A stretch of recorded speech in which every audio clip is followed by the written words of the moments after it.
move a few things around on my end. Do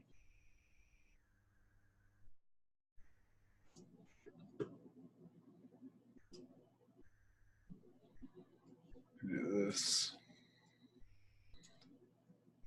I got to remember how to do this whole thing too.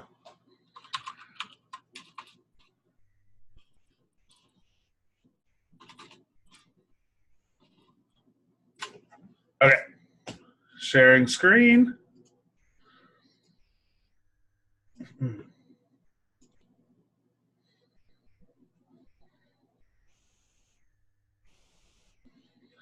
All right. So let's do a little review of what we've gone over the 3 weeks before we went on break. Okay, so that's 6 weeks ago. You have to remember all the way back 6 weeks ago. So we're going to talk about React, right? Let me get into my notes. What are the two types of components in React? Can anyone name me the two types of components in React? Functional, correct? And class. Okay, so we have a functional component. What type of component on the screen is app right here? This component right here, what type of component is this? I'm seeing functional, mostly functional, some class in there. So who can tell me how we can determine whether this is a functional component or a class component? No state, okay. Constructor, the class keyword, the render method, those are all items that belong in a class component. A functional component, so let's say this. What's the difference between a functional component and a normal JavaScript function? The difference between a functional component and a regular JavaScript function.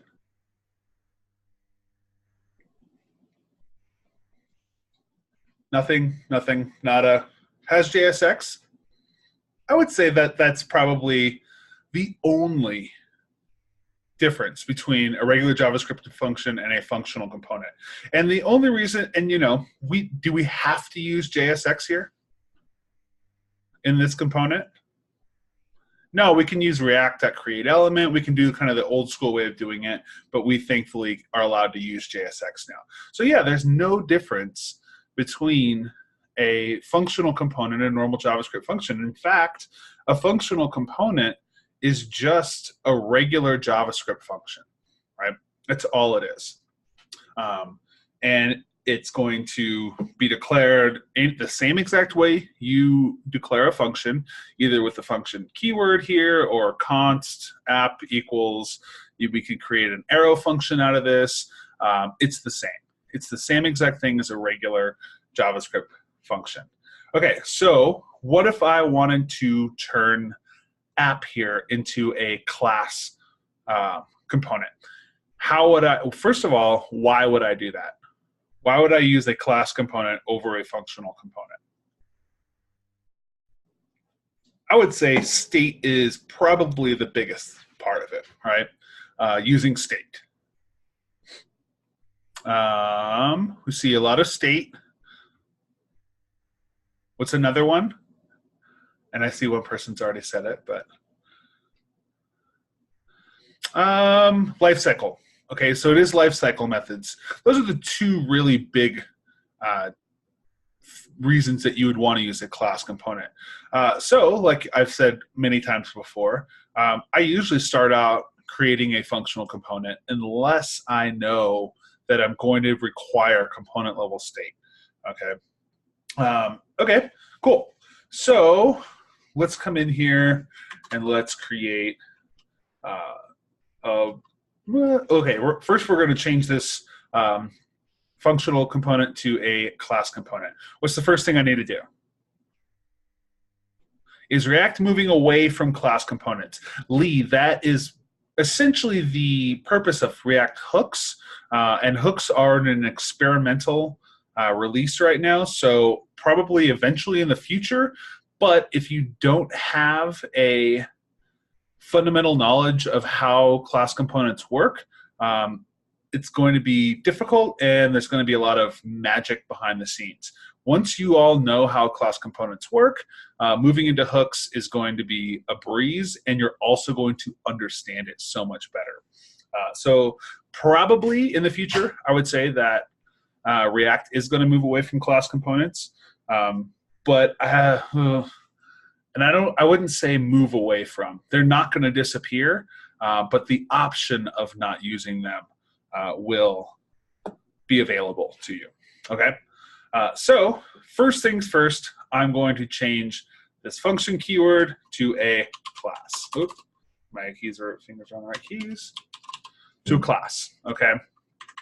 Next thing we need to do, because this is, we are going to be using the functionality of the React component, we need to extend that functionality. Extend, and we'll just do react.component here. Component. Although Andrew gave us the way of destructuring, and actually, Andrew, you were missing a comma after React, but that is another way of doing it, and we can just use component. But either way, we're going to use the component class from React. Okay, so this is going to extend some functionality to us. What kind of functionality is going to extend to us? Anyone have any good ones?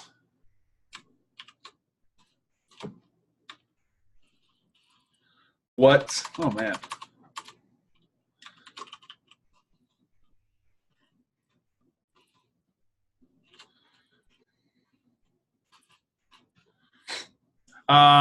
Cool. Component did mount. Yep. What's some other cool things? Render. It's gonna, well, yeah. I was thinking the biggest ones that component gives us are set state. Jonathan, got it? I would say that's probably the biggest one. And it's also going to allow us to watch for props, right? So when we create our constructor here, man, what is going on? We can, it gives us the functionality of watching our props and allowing us to re-render on our prop. Okay, so we're going to super that. What's the, let's see. Okay, extends. What is the one and only method that we are required to have on a class component?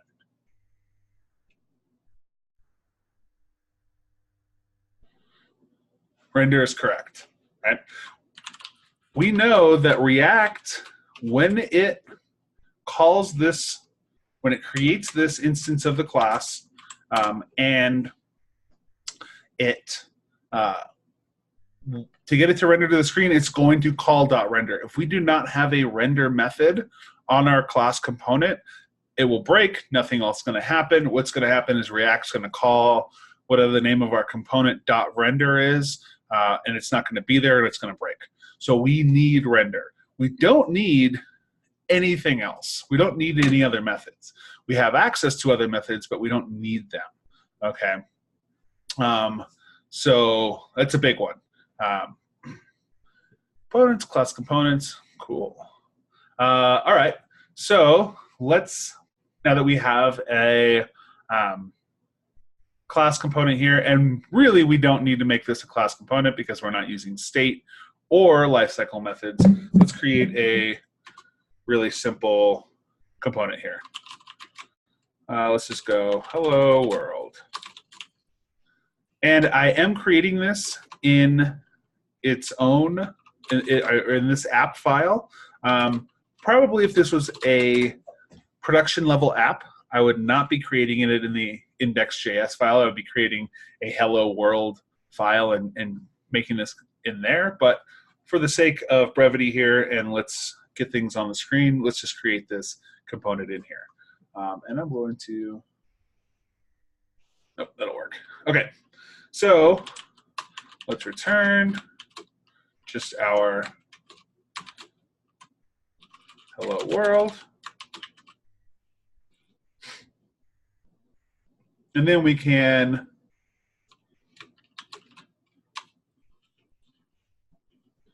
hello world that. All right. And so let's get rid of this for now. All right. So we have the a new component being rendered to the screen. Remember, when we create a component, we, by convention, want to make it an uppercase. So we're going to make this, it's not snake case, it's camel case, but the first letter is uppercase. So that's our convention. How do we pass Pascal case? Maybe. I don't know how do we pass data to hello world? What if we want to conditionally pass data to hello world? Yeah, we're going to use what's known as a prop, right? So let's do something in here. Let's just go count. So we'll do count. We'll just say it's 0 right now. Then how do we consume that prop in our hello world component here?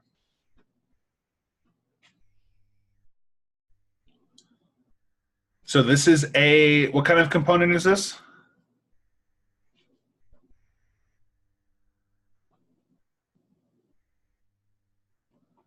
Functional, yep. And when React calls a functional component, which it will do for us automatically right here, it passes in this props object for us, okay? So in a functional component, we know that we're gonna get an object and it's gonna have all of our props on it, all right? So now, some of you had pointed out, we can come in here and just say, props.count. And look, there we go. We have a 0. So we can change whatever the data on this prop is, and it will change on our app there. Okay, so now that we have the ability to pass data to a component, let's do something. Let's create a method on this app, and let's actually create some state. So I'm going to create state on the app. Now that I've created a state object, we can control this using React. We can also control this, or React is going to listen to the state. Great question, Arpita. This .props.count and props.count, what is the difference? Okay, so let's look at here. Whereas hello world is passed, and we can call this whatever we want. We don't have to call it props. I can call it, say, Dan's Magic Beans if I want. All right, I can call it whatever I want. This is a JavaScript function that is being passed an argument, okay? So we, by convention, call it props.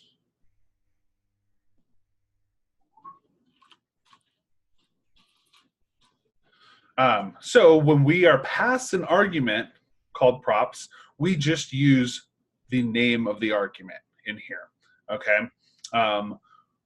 When I said that React component extends some functionality to us, the ability to use this .props is one of those. So for a functional component, we will always use just props, props.whatever, right? In a class component, we're not passed, well, we are, but React creates the this.props property for us. Okay, so this.props is only available in a class component in React. So it's one big difference to keep in mind. And I still find myself when I write React apps using this.props in a functional component. You'll come across it, and you'll just need to take this off. But just know that that's why we use props as standalone in a functional, and why we use this dot props in a class, because we get some extended functionality on this dot props in a class. Okay, so let's create some state. Let's just go count 0. And now I just want to pass this state down to hello world. So I can just come in here and say this dot state dot count. Pretty simple. All right, there we go. And I can change it here all I want. Make it 1,000 if I want. Make it 1, 43, etc. Okay. So I've created some state. And there'll be a little video you guys are gonna watch at the end of the lecture tonight that really talks about why we use state and really like kind of the theory behind it all. So let's create a method that will change our state for us. We just want to increment it by 1. So let's go increment. Creating a method on our app component, and I want to change the state in here. First of all, what is the method I need to use to change the state?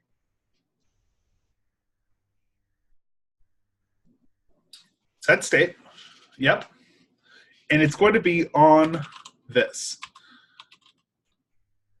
Where does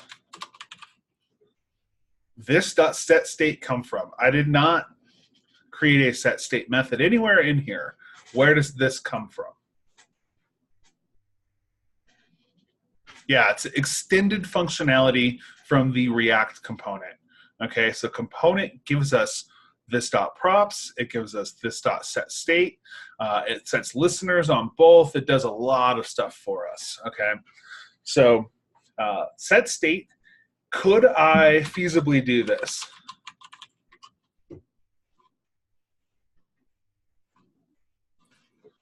Could I do this?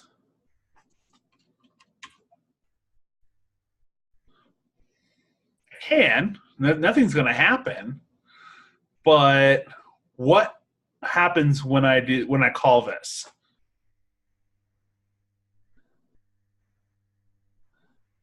Boom. Edward got it on the nose. Okay. It's going to change this. It's going to change the count. But React has no idea that the state has changed. And we depend in a class component on knowing when the state changed to know when to re-render, right? So this is very bad. You will probably at some point in your career accidentally do something like that. It's going to look really convoluted and like hard to tell why it's not re-rendering, but that's why. Okay, so I can come in here.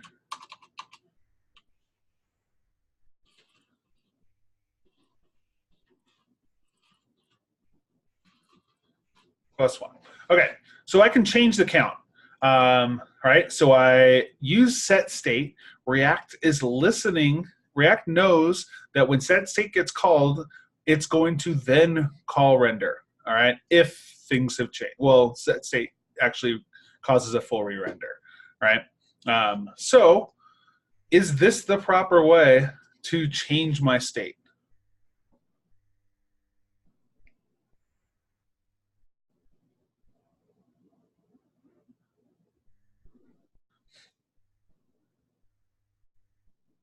Will this work? I'll say this. Will this work? Totally. Yeah, it'll work. It'll work probably 99% of the time. But there's always going to be a 1% chance that your state is being updated somewhere else. Okay, and we'll get into event loop and stuff like that when you're at Node. But could be multiple things happening, and by the time it gets to this .state.count might be different. Okay, and so it might really mess up what you're trying to do. So because of that, we are going to use a previous state. We're going to give it a callback.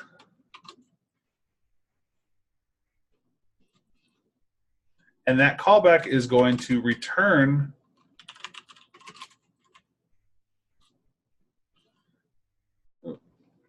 the state we want. Okay, so previous state is going to be whatever the state is when this is invoked.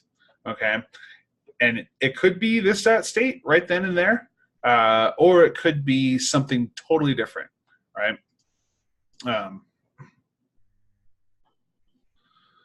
So this is how we set state. This is how we change our state.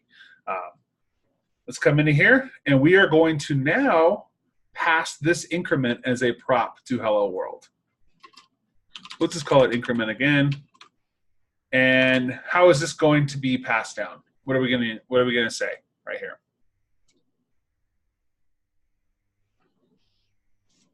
This dot increment.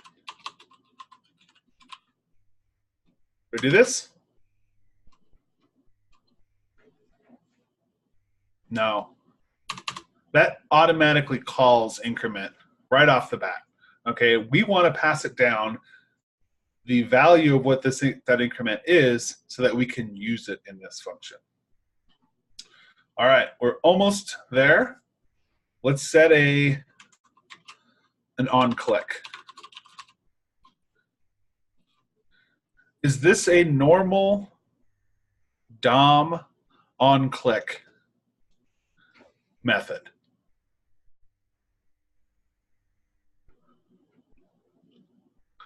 It is not, okay? It mimics a normal DOM on click method, but React's it's a little bit different. I believe all of the normal DOM events are available in React, but they're called some different things. All right, so there's on click, there's, on click is a normal DOM. The name of it, but there's a few nuances with the React events they're called a little bit different. So make sure that if you're using an event that you understand well in the DOM, that you go get the actual React name and understand what it's going to return to you. Is there a situation where using previous event handlers? Sorry, Joseph, are you talking about like actual DOM event handlers?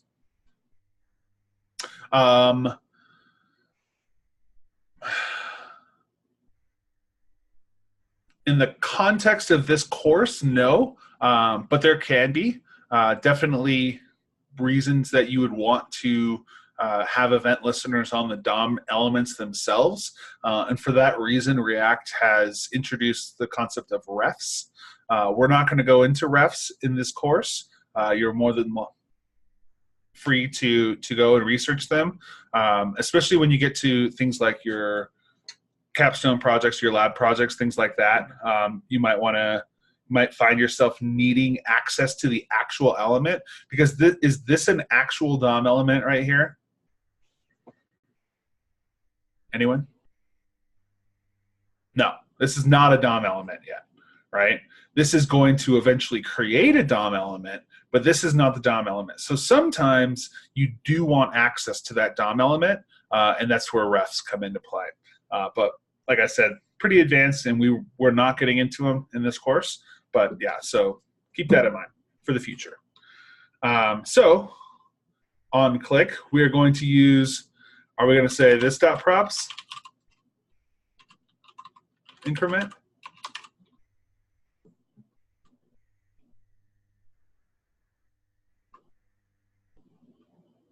Just props, right? Yeah, because it's a functional component.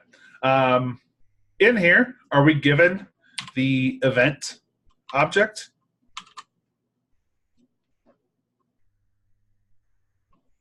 In increment if we wanted it? Yeah, it's not the exact same event object from the DOM, but we are given an event object. So we can call prevent default, we can call stop propagation, we can call a lot of those things that are on the event. We can call target, which is very common, especially when we use forms. So we do get access to the event object, okay? But in this case, we don't need it. We just want to click on this element, and we want to change the state on its parent. when it changes the state, right, because we are setting the state, what's going to happen?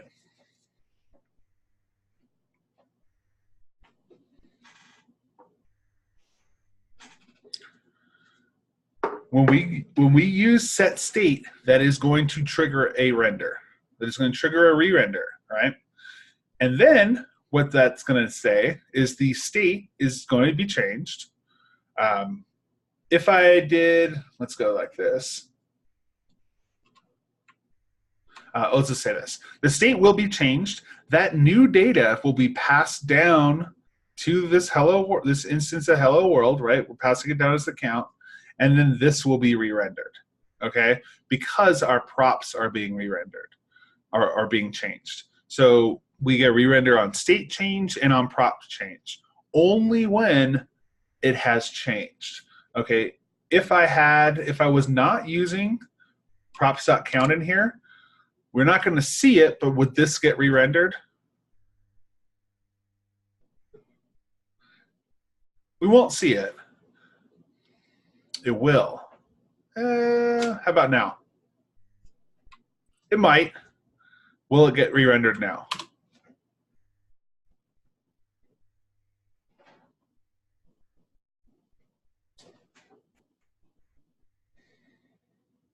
It actually will not. Hello World will not get re-rendered because none of its data has changed.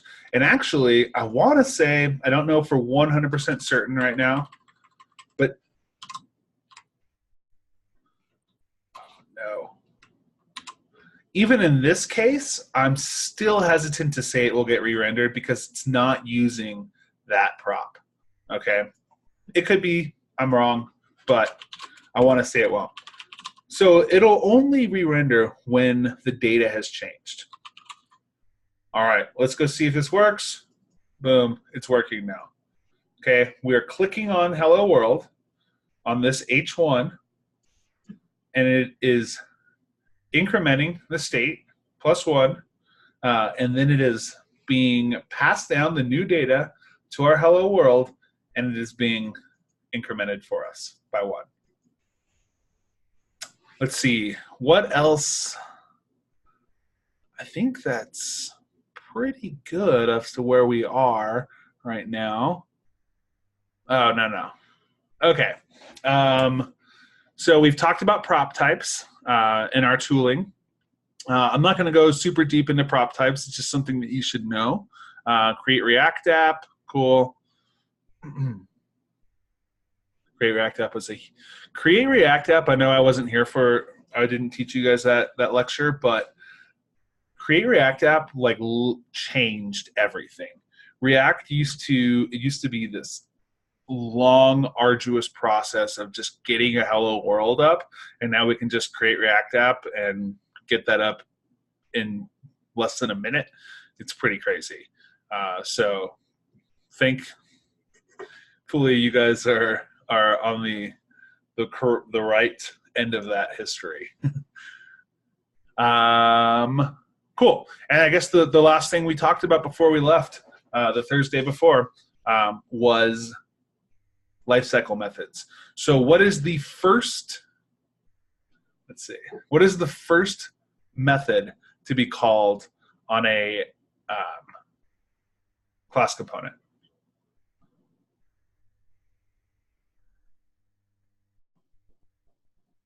Constructor. Okay, cool. 100%. After that, what's the first lifecycle method to be called? And it used to be something different, but now we've deprecated that. Brett had it right. It's render, right? We render everything first. We hit the constructor, and then we render. And after render, because think about it, we rendered, and then component did mount is called, because it did mount. So component will mount is actually deprecated. So we don't use it anymore, but that used to be the first one. Instead of using component will mount, we put all of that logic in our constructor. So we get render, we get component did mount. There's a whole mess of other lifecycle components. And then what is the last lifecycle component that will get called?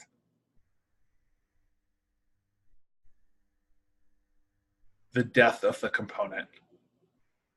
The last life cycle component, when the component is being destroyed.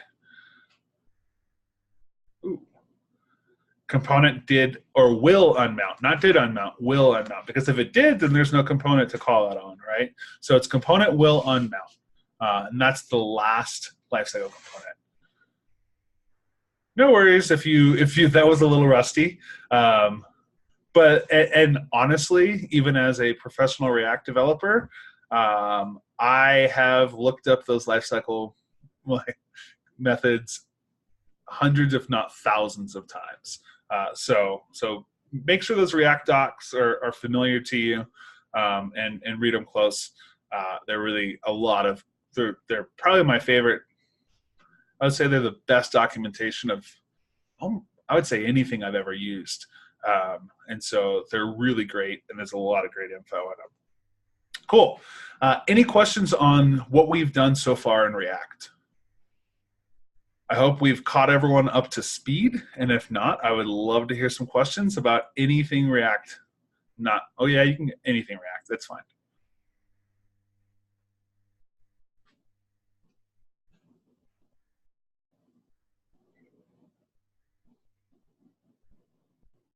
See some typing, so I'm going to give it a moment.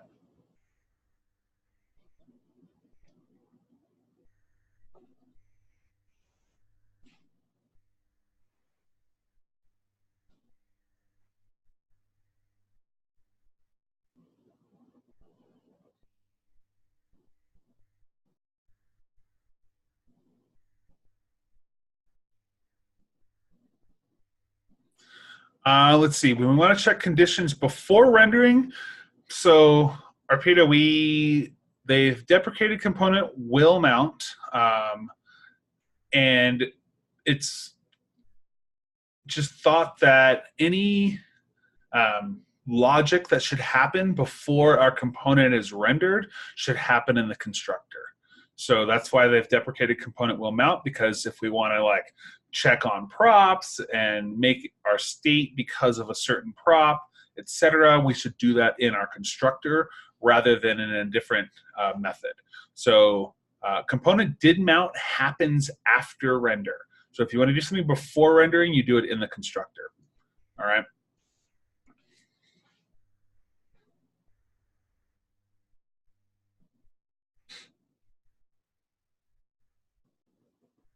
Yeah, learn hooks. That's fine. Hooks don't.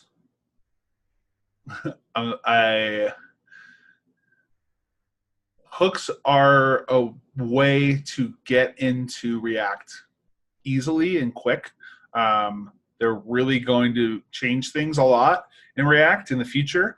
But if you don't have this core base knowledge, then you're not going to understand what's happening behind the scene with hooks, like I said before. So having this knowledge and understanding the life cycle and understanding how all of these things work is going to be massive in learning hooks. And even there have been some talk. I know Dan Abramoff was essentially a major React contributor and the person that created Redux. He said that he thought that all senior React developers are going to hate hooks because there's nothing new about them other than syntax. So yeah, and legacy code, every single React application out there right now looks like this, because hooks are not part of the major release yet. Correct, Paul. Yeah. Learning the reason why things work the way they do makes you such a better developer and understand when and where to use things. So that's why we teach you, ES5 components or classes before we teach the class syntax, so that you know what's going on and all of that. So this is all meant to build on each other. And yeah. Awesome. We're going to take a break. And then when we get back, we are going to jump into a really cool concept known as higher order components in React. So let's do 5, and we'll be back, and we'll jump into higher order components.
All right, everyone, come on back and we will continue with our lesson tonight. So, we are going to be talking about higher order components. Higher order components are an advanced React design pattern. So much like Joshua said, like higher order functions. God, I could never say that right. Yeah, they're almost identical to higher order functions, and we're going to see how in just a moment. Open Replit. So higher order components, and a higher order component is actually a higher order function. It's a function. Well, actually, why don't you tell me what a higher order function is? What is a higher order function?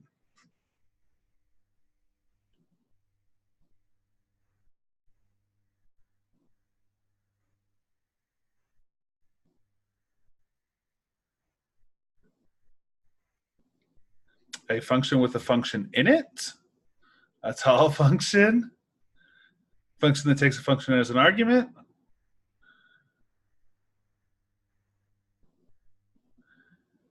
So those are it, right? A higher order function is a function that takes another function as an argument.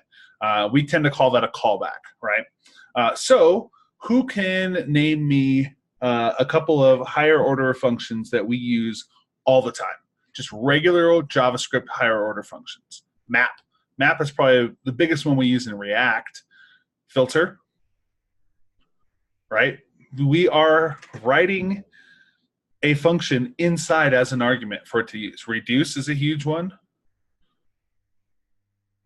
All of these amazing array methods. And probably when you were learning JavaScript for the first time and learning about callbacks, you're like, why would I ever use array methods? Like, they always talk about how array methods are awesome, but I don't see a use for them. And here we are using them all the time. For each is a higher order function, right? So the purpose of a higher order component is a component or a function that takes another component as its argument, okay? And so we're going to see how we do that in just a moment. So why do we do this? Why do we create these higher order components? The number one reason is that we can create logic or functionality. We can create state. We can create methods, and we can extend that functionality to other components. And so that's the number one reason why we use a higher order component, is to extend functionality to another component. And so also one thing to keep in mind is that a higher order component is its own stateful component. Okay, and so for this case, we're really going to use class components for the most part, because we want to have things like state in a higher order component. It's not necessary. We don't have to do that. And we're going to see, especially when we get into Redux, a lot of higher order components that do not have state. But for right now, that's what we want. So in that vein, I am going to start creating some higher order components in this very app that we've created here. So what we are going to do here is, let's see. Let's create first we're going to create a function. So we're going to say const, I will say higher order component.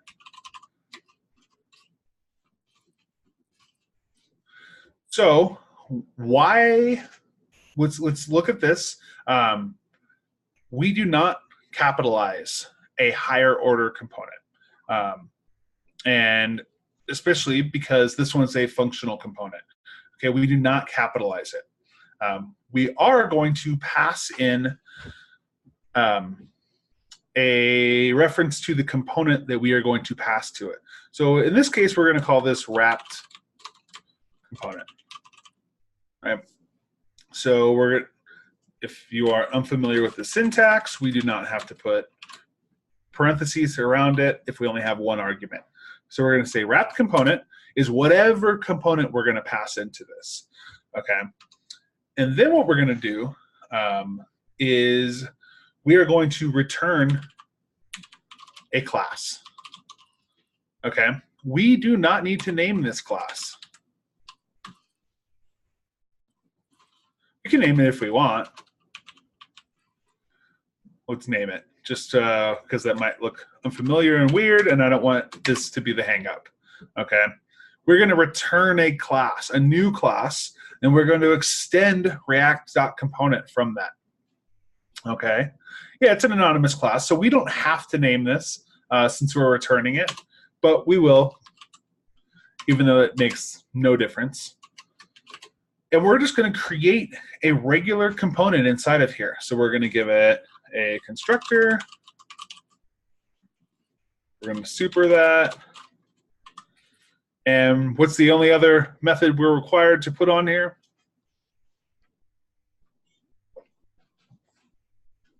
Render. Render, render, render. And we'll render this. And what we're going to render this, we're just going to return our wrapped class or component. That's all we're going to do for right now. Okay. So, and I want to get rid of this stuff. For right now, I'm going to get rid of this increment and the state. We're going to come back to this in a moment.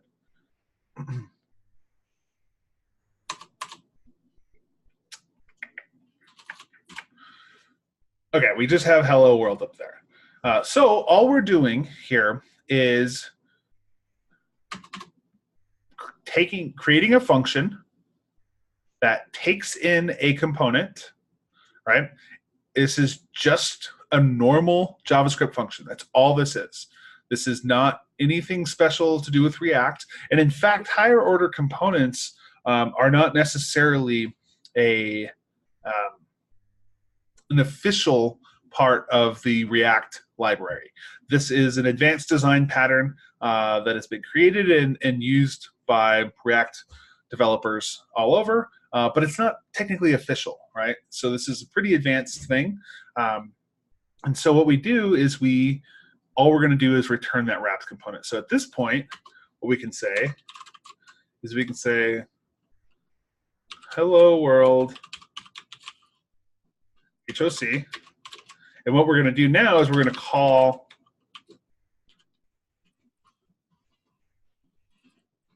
that function and just pass hello world into it. Okay? Right now, are there any questions on anything I've done here other than why?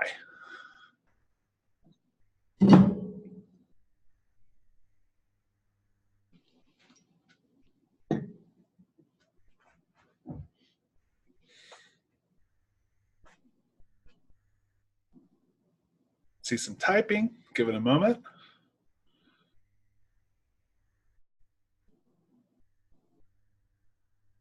And we'll step through this in just a moment as well.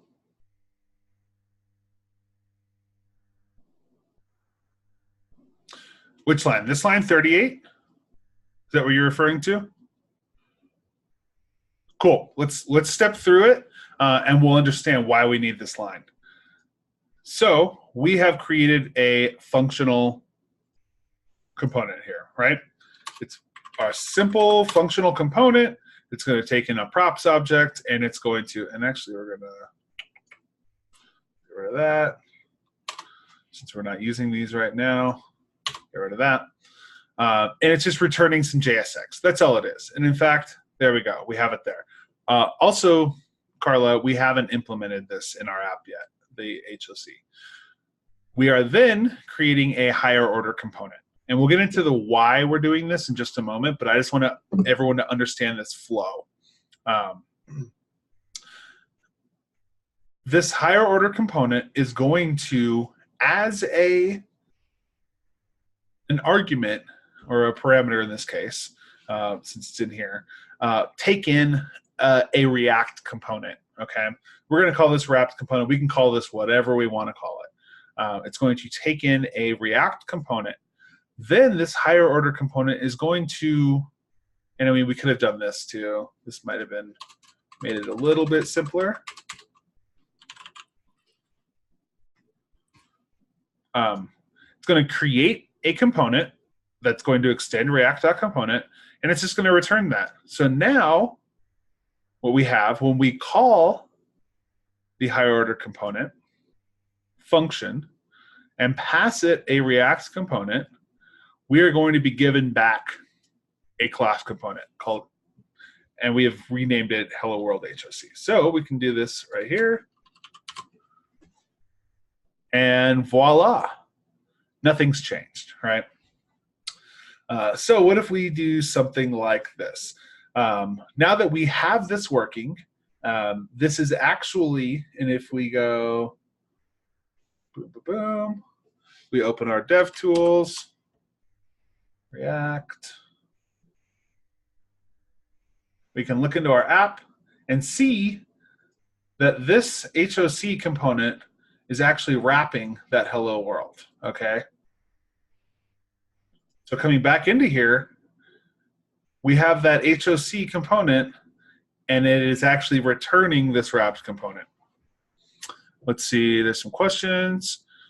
Higher order component being the same file as other, Bernard, usually, and I will say this 99% of the time, a higher order component is going to be in its own file, just like every other component. Okay.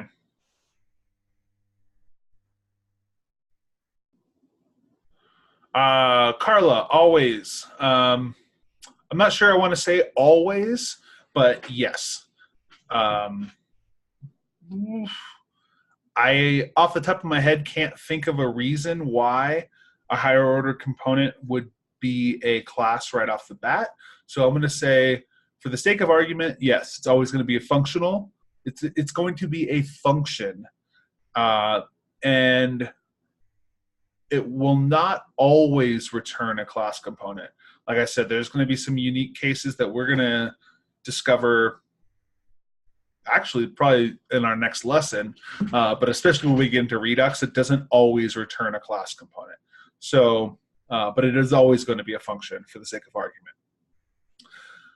And for this class, it will always return a class component. So what we have here now is we have extended some functionality from this to our hello world component. And we haven't actually extended any functionality yet. So let's come in here and say this dot state. Oh. And let's just say title. And we'll go hello world from within the HLC. Okay, and we can now pass this as a prop. Okay. And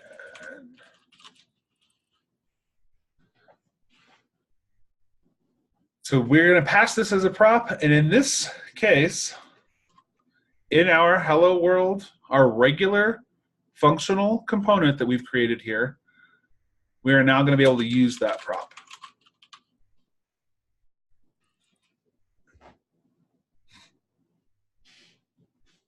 Okay. So now we are extending functionality. Does the higher order component know that hello world is the component being passed to it as wrapped component? Question for you, yes or no?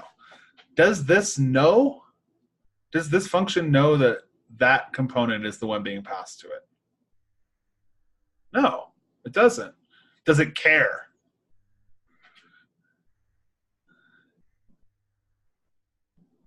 Does not care. Doesn't care what the component is. We're going to extend some functionality to it, right?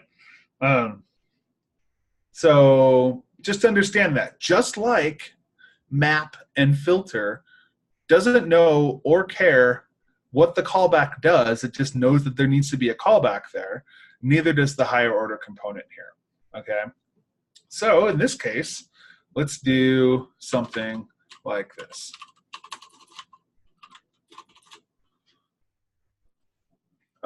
And we're just going to say, we're going to give this a button. And then we'll just return.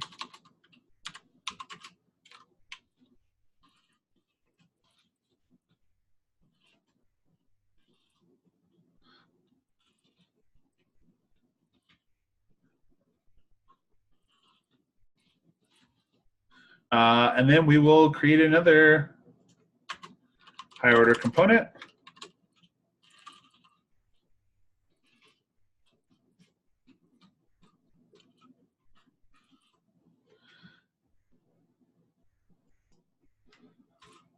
And let's go put that in our app as well.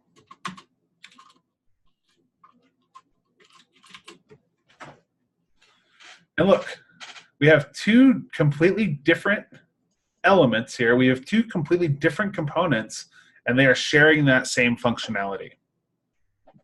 Brett, yes, the whole purpose of a higher order, okay. The whole purpose of a higher order function is to extend functionality. I would say that's accurate. Yeah.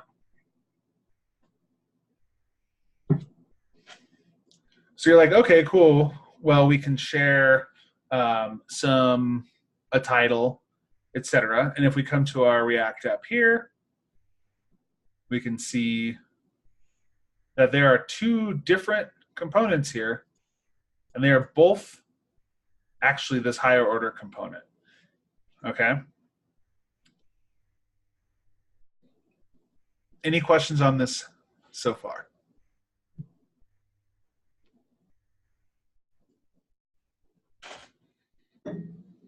Like I said, this is a pretty advanced topic, and it's okay if you don't get this 100% right away.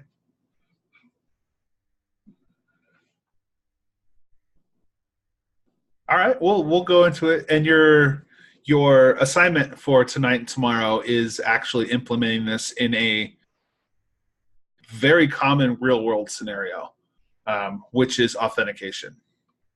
Okay, so let's continue on. Let's do something like what we had before. Let's do this. We're going to say header title. Ooh. And then let's say button title.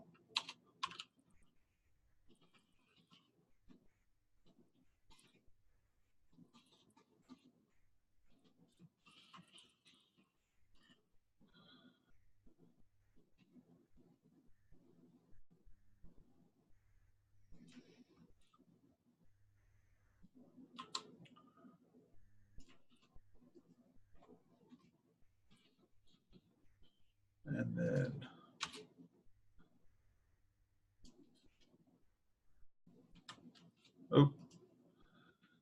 that is not available in Code Sandbox.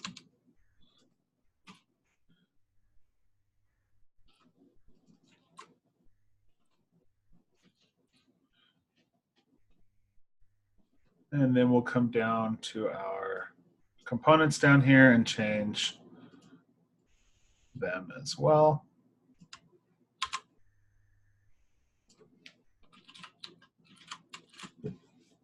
Okay. So do we have access to the button title on this hello world right here?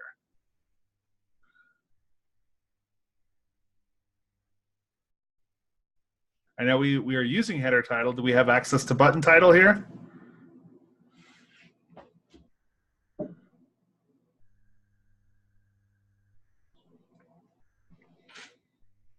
We got a no, we got a yes.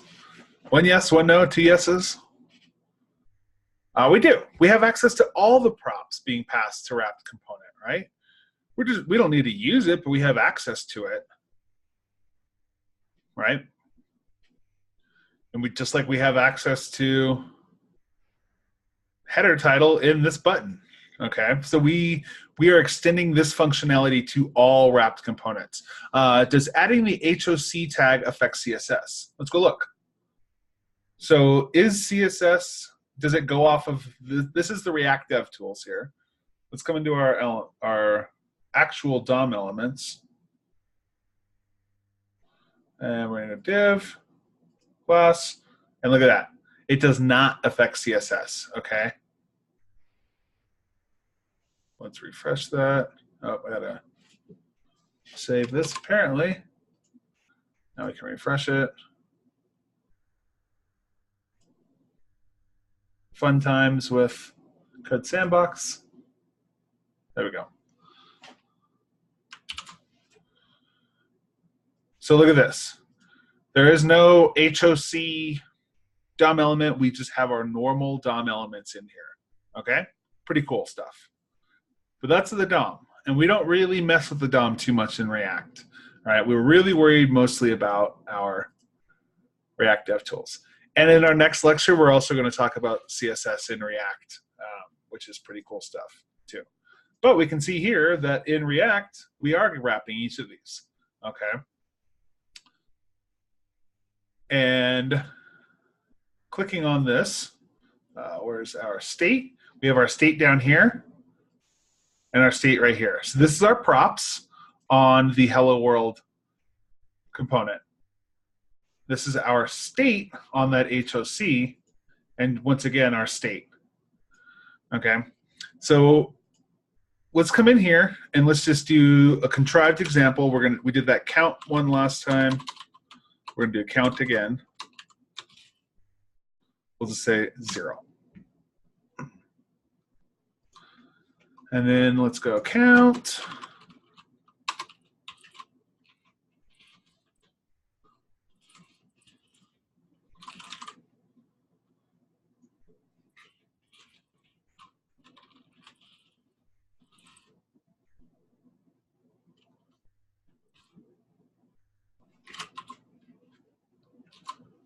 Okay, so we now have that count in there. Pretty simple. All right, we can come in here, refresh, come and look. We have a count of 0 and a prop with a count of 0 on each of these. All right, here's how things start to get really cool. So let's create our increment. Once again.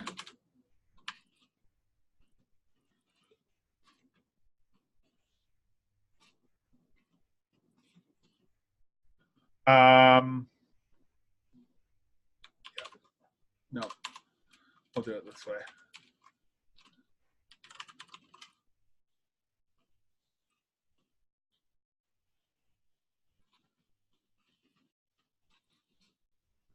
Okay, so all this increment method is doing is incrementing our count by 1, right? We already went through this before the break. We understand how this works. This is on our HOC class component here, right? This is, just think of this as a regular component. So let's just give an increment. Prop.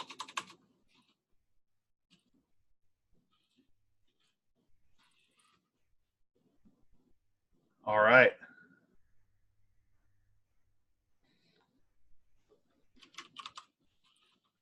Unclick each of these.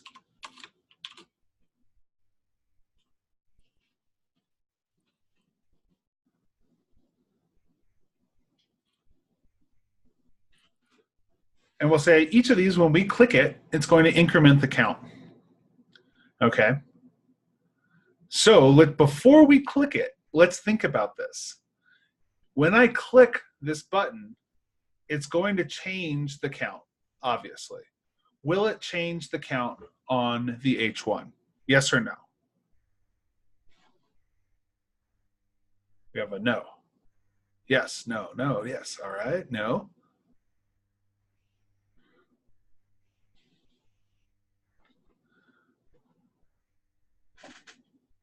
Looks like we're somewhere in the middle. We have a lot of yeses and a lot of nos. But this is important to understand that we have extended functionality to this button, right? But we have created a unique component, a class component for each of these. So an important part of higher order components is that each one is its own independent stateful component. Okay, so when I click button 0, it will not change the H1. Does the H1 even know about the button? Absolutely not. They have no idea. Okay, so when I click that, that's going to increment. And when I click that, that's going to increment separately. Okay. Now let's come over here. We'll save that. Refresh. And we'll see. And let's even open up and look. Let's just look at we're on the higher order component for the H1 right now. And look at the countdown here when I click. And now, let's click on that one and look at the countdown here. Oh, come on. And it's not moving at all. Okay, so they are completely independent of each other. We are extending functionality. That's all we're doing here. Any questions on this? Any questions, comments, concerns, other than this isn't a real world, this is a fairly contrived example? I understand that. But about the flow of this, about higher order components, what's going on here? Any questions at all?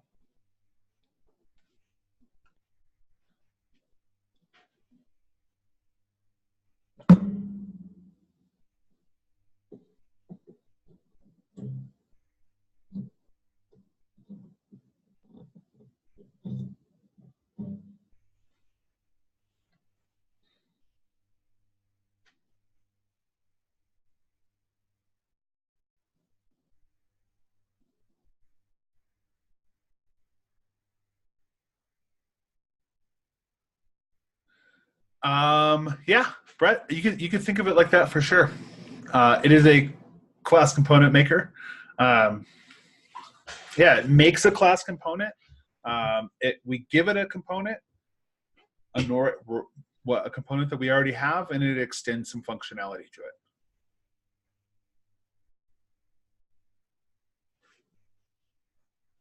Yeah, so it's like a class component constructor.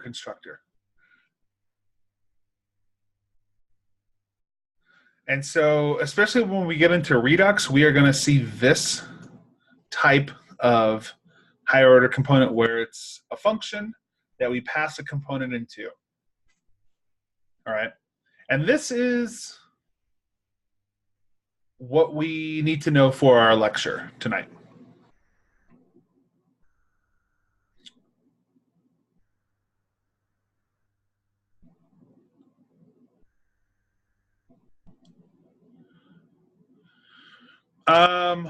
Arpita, we cannot, we can pick and choose depending on, well, let's look at another way of doing it now. I will share this with you. I am not going to share the next one with you, though, because it really is most of your assignment. Not most of your assignment. It's a lot of your assignment tonight. So let's open a new code sandbox. And I want to show you a different way of writing a higher order component. Okay, that way I just showed you is a totally fine, perfectly valid. That's the way you're going to see most higher order components created. But I want to show you something else.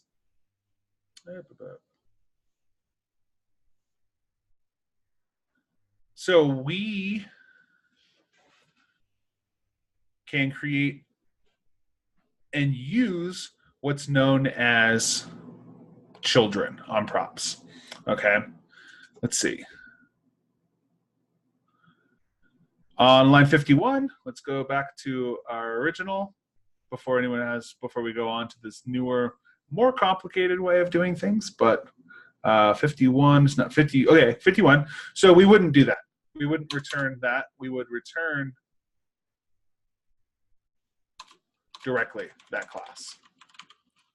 We have nothing to call, right? Same thing. I just didn't want to have this be the big hang up. I wanted the higher order component to speak for itself, okay? But this is how we would do it without giving it a name. Sound good?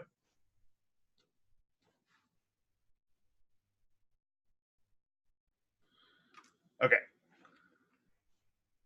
Let's come into here, and I'm going to create let's just create a component, random component.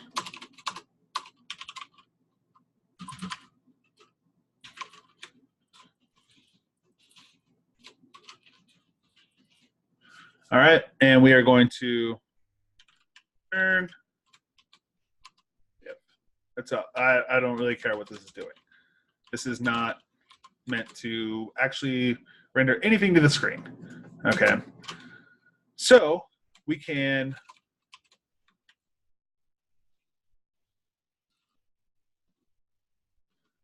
create a random component, right?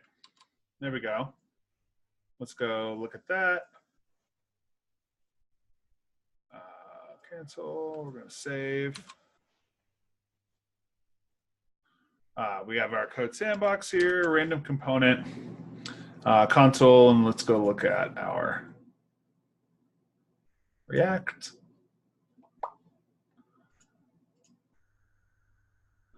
And we have a random component here, right? Pretty simple. Okay.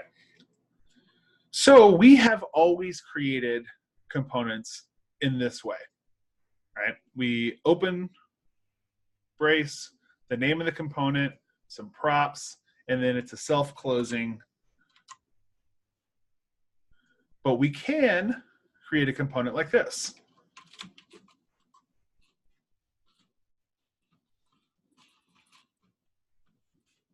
Okay.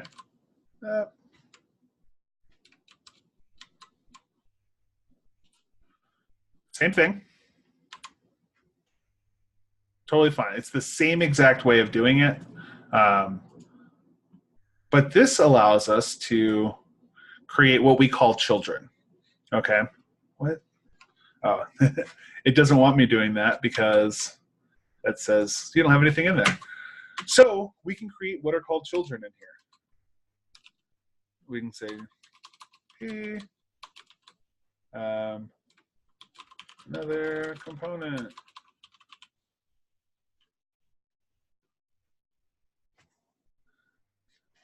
And now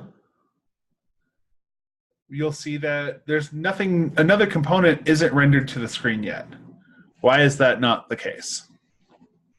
Anyone have any ideas of why this paragraph tag is not being rendered on the screen?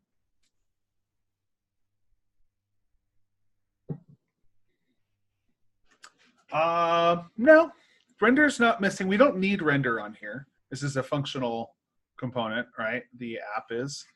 So is random components also functional. Noah's on the right track. So let's look at what random component is doing. It's just rendering an empty div, right? That's all it's doing. That's it. Okay. But let's come in here and let's look at something special that React gives us called children.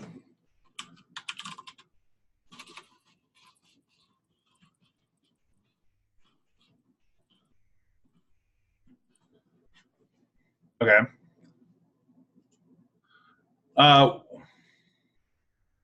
Yeah, exactly, Arpita. We are only rendering a div to the screen. Regardless of what's in here, we're still random component. This is all one component. Remember that this is the exact same way, exact same thing as writing this. Not the exact same, but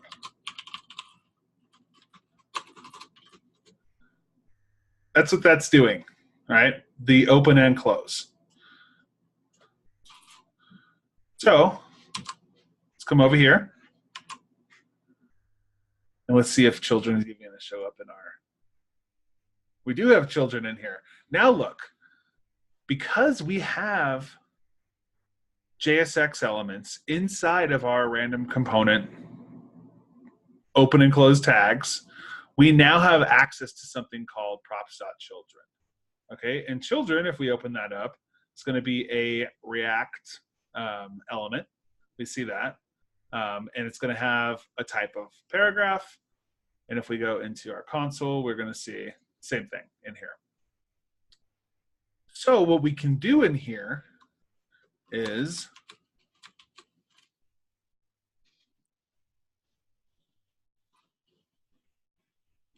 render our children.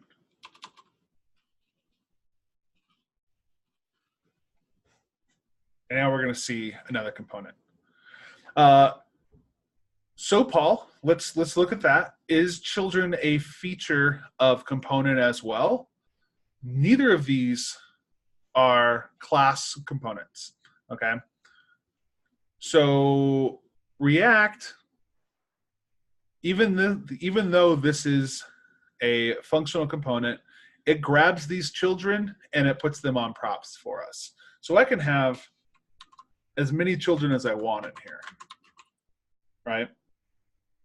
And it'll do that for us.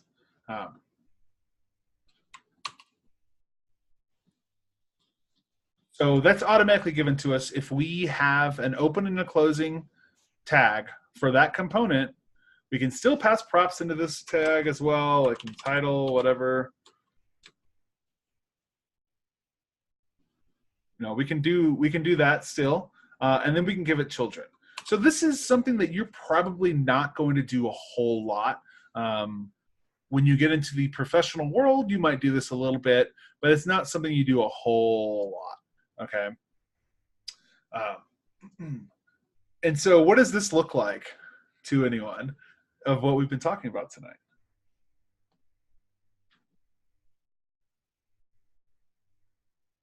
Looks like a higher order component to me. When we looked at those higher order components on the actual React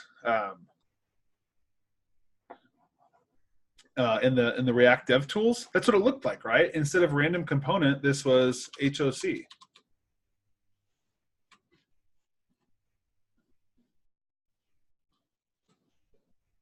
Right? So we're gonna see in the future higher order components that look like this as well. Okay. Brett, not necessarily, right?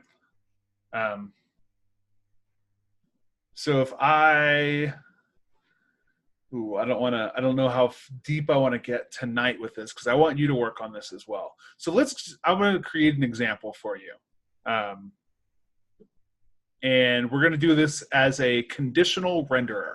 Okay, this is only going to render something based on a certain condition. So what I want to do is I want to create a higher order component. And it's...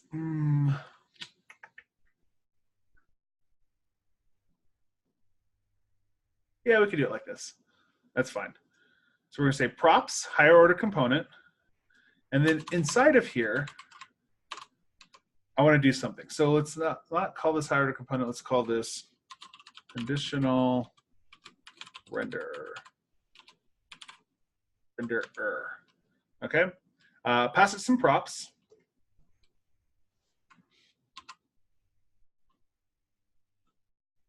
And then we're going to give this an H1 and say this component is valid. All we want to do. And let's do it as, we're just going to create a class of this. Give me 1 second.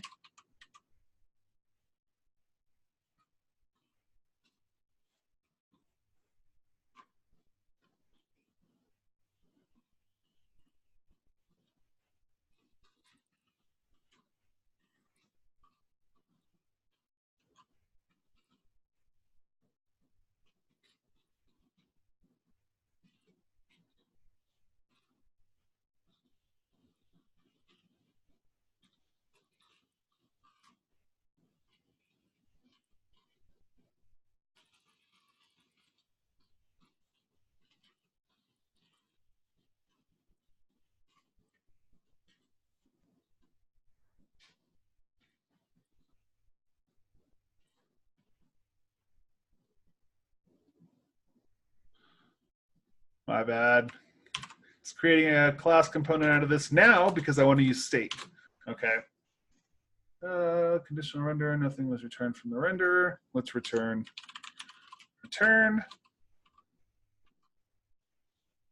div and props dot.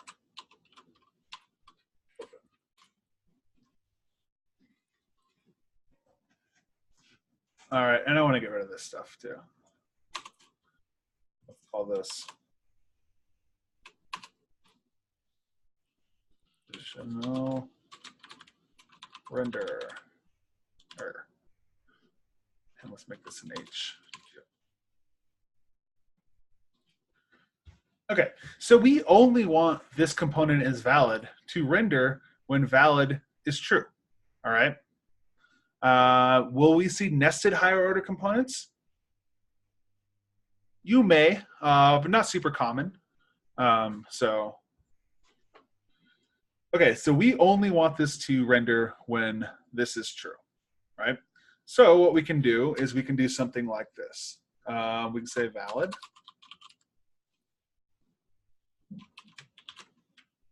We say this dot state dot valid. Okay.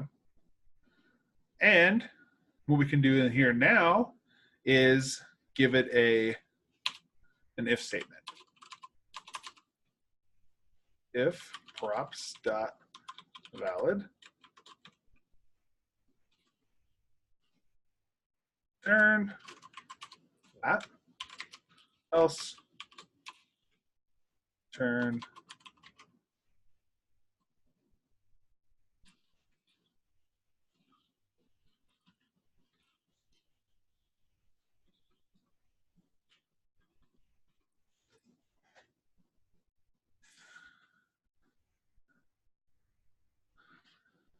Noah, no.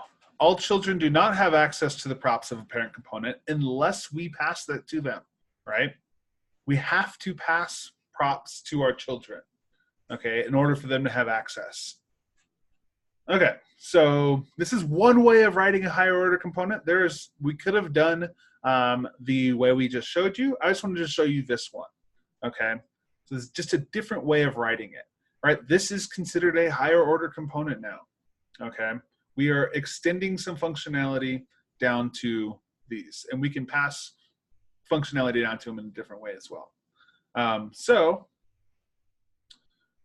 what we can also do is we can say, let's create a button and go button on click.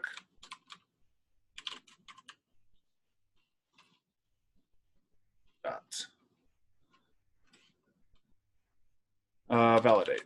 We're going to call this validate, and we're going to say validate.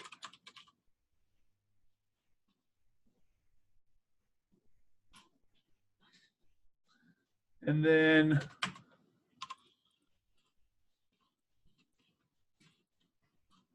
we're going to set state, and we're going to say valid.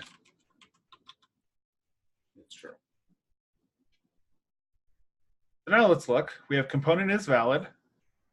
We hit validate, and now the component is valid, okay?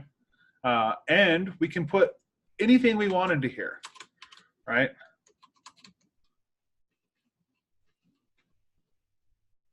Now let's do a P. You have successfully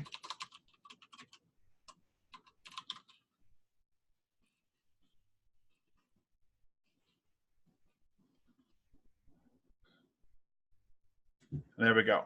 Okay, so this is one other way of creating a higher order component, all right, is using props.children.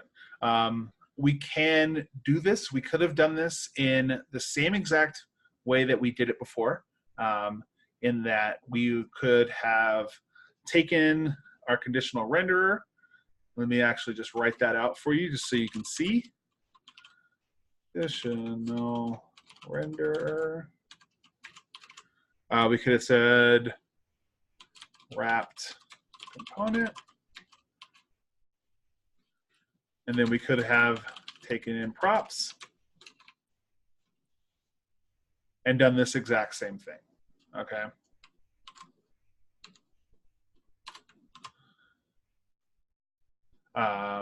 In a different way.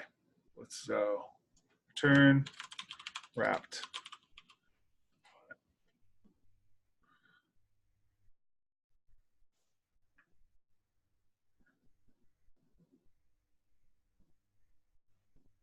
Let's see, why am I getting an error here? Oh, there we go. That's right. So we could have just done could have created a component here, component out of this.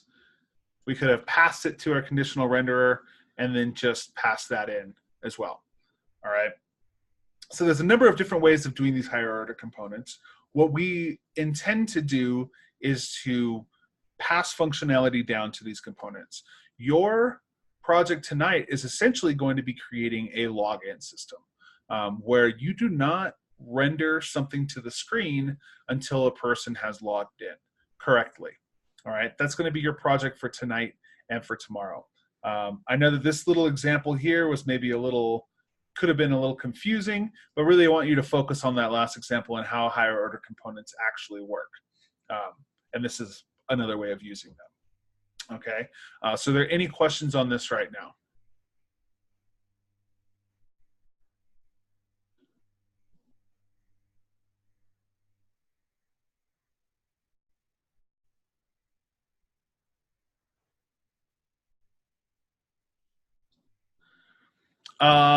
They both have their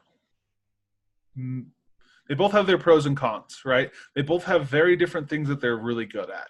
This is really good for validating a component, right? The other is really good for extending state and functionality onto a component. There's just a ton of different things you can do with higher order components. And like I said, on Wednesday, we're going to see a really cool way with styled components that they've come up with to use them. When we get into Redux, there's a ton of different higher order components we use in Redux, and they're all over the place. And like I said as well, I've said it a few times, this is an advanced pattern, right? This is some pretty advanced stuff. I would say in your day-to-day React development life, you are going to be writing higher order components not super frequently. You're going to be writing much more normal React components frequently. But there's just a really cool design pattern that really helps us extend some functionality and really makes things great to work with and gives us some cool functionality to it. At the bottom of this page? Yeah, I just showed you how you could have done this without using that children, without this dot props or props dot children.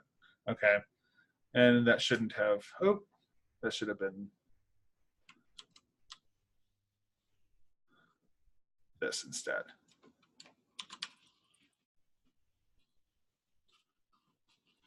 So I'll show you this how this would actually work. Let's go.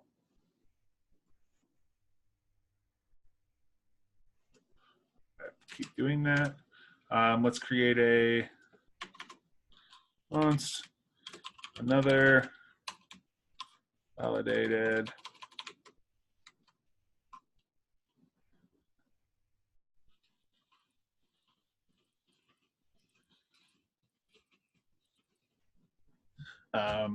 return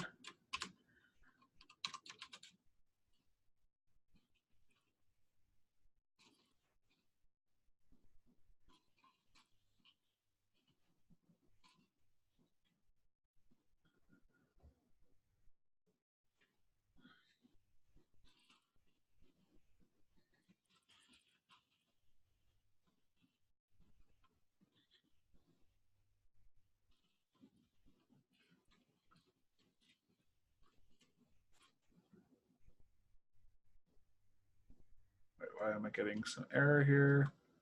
Oh, because I didn't close it.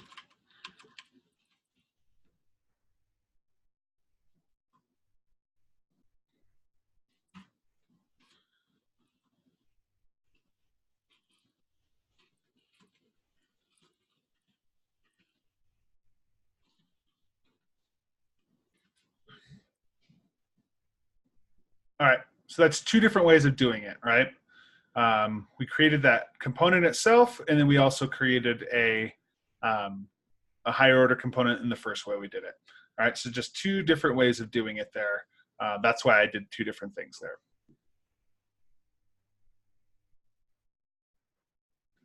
Sure, absolutely, Dimitri. So let's go through what this is doing.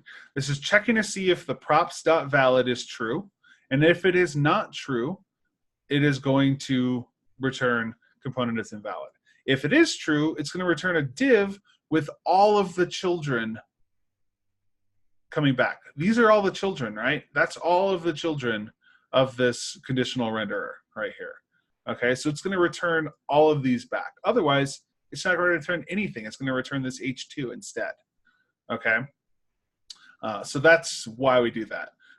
Another way that you're going to see frequently is a ternary operator. This is probably the most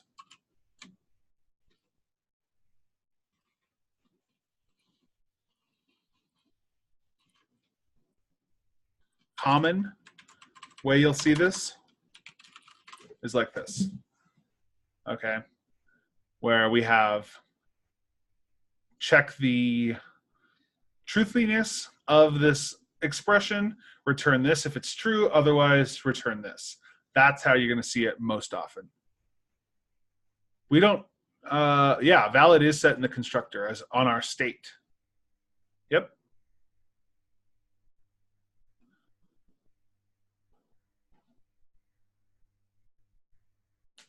And we're just passing it down as a prop to each of these, right? So in this case, in another, we're passing it the children when we call this right here. Why does it keep doing that? When we call the function, we're passing it the child here. In this case, we're passing it the children right in line with it here. Okay, that's the only difference. Everything else is the same. So this is essentially going to be your assignment tonight. But before you get to that, I want you to take a 5-minute break. And also, after your 5-minute break, I want you to go on over to Training Kit, learn.lambdaschool.com, go to tonight's lesson. I can't think of what it is. Composition patterns. And there is an 8-minute video on here that I want you to watch. Watch this video and then follow these instructions. This should take you about 30 minutes tonight, okay? The final instruction is going to be to write a paragraph, one paragraph, and send it to your PM. That is going to be your proof that you have done this and watched the video and read through this article. This should take you about 20 to 30 minutes. Okay, the video itself is 8 minutes long.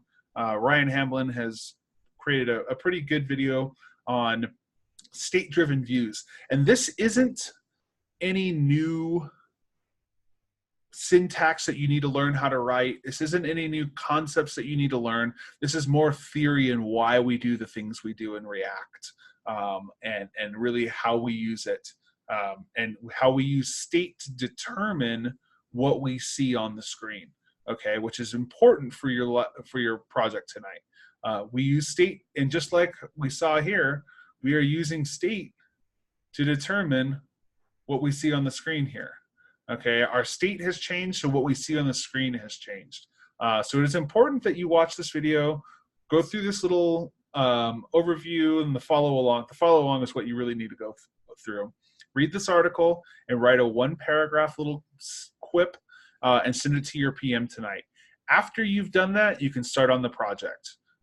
So that's the end of the lecture for tonight, and then going into your project. That being said, does anyone have any final questions for me before we go on to break and on to this project?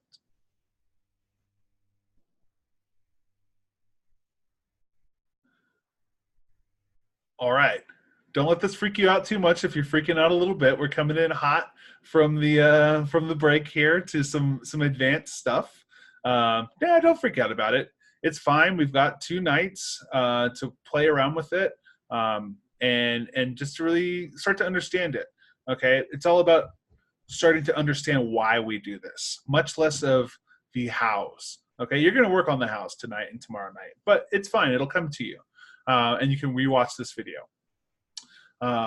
So don't let it freak you out too much. Like everything, remember when you freaked out about like basic CSS or like normal JavaScript, and here we are writing higher order components and passing state. So you'll get it. It'll come to you. Okay. So take 5 minutes, watch this video, write that paragraph, and once you have done that, this video right here embedded, you're going to see the second is learn to explain why state-driven views and components are useful patterns for scalability and reuse, and how React enables those patterns. Yeah, CSS bugs a lot of people still. But anyways, you still understand it better. Watch this video, 8 minutes and 40 seconds long here. And do the follow along, and then the challenge, send that to your PM, and then start on your project. All right, everyone. Welcome back to Lambda School. We're jumping right into high gear. Glad to have all of you back. I'm glad to be here with you all. Thanks for everything tonight. Thanks for working so hard. And let's crush this. And I'll see you all on Wednesday. Have a good night, everyone.